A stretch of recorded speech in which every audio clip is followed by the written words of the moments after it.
in a certain classroom, there are 80 books, of which 24 are fiction and 23 are written in Spanish. How many of the fiction books are written in Spanish? So clearly it's a two-set question in which we make the two columns: books written in Spanish, not in Spanish, fiction, non-fiction. This way we have a 2 by 2 grid here, and we know that there are 80 books, so 80 comes to the right bottom corner. 24 of them are fiction, that means 80 minus 24, which is 56, are non-fiction. 23 are written in Spanish, which means 80 minus 23, which is 57, are not written in Spanish. The question is asking the value of X. How many of the books are written in Spanish? Fiction books are written in Spanish. So we have this question. In order to use this grid, let's copy this grid for the two statements here. So here is the grid for the first statement, and here we have the grid for the second statement. Let's look at the first statement first.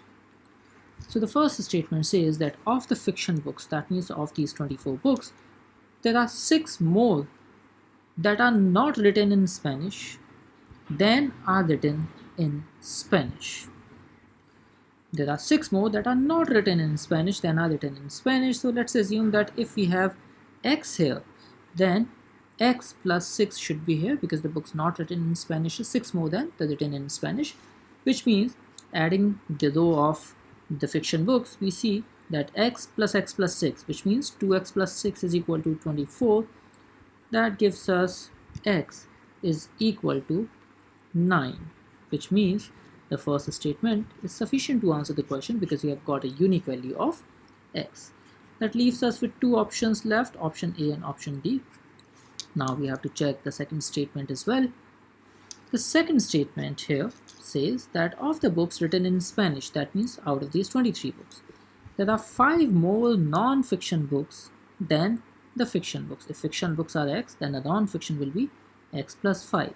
So once again, the sum, that is 2X plus 5, should be equal to 23. 23 minus 5 is 18, which gives us X equal to 9 once again. So the second statement as well is sufficient, and the answer to the question becomes option D.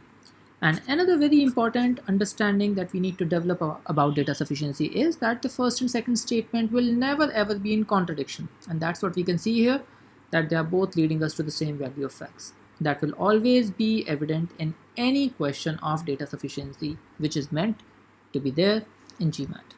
I hope you enjoyed the explanation. Thank you so much.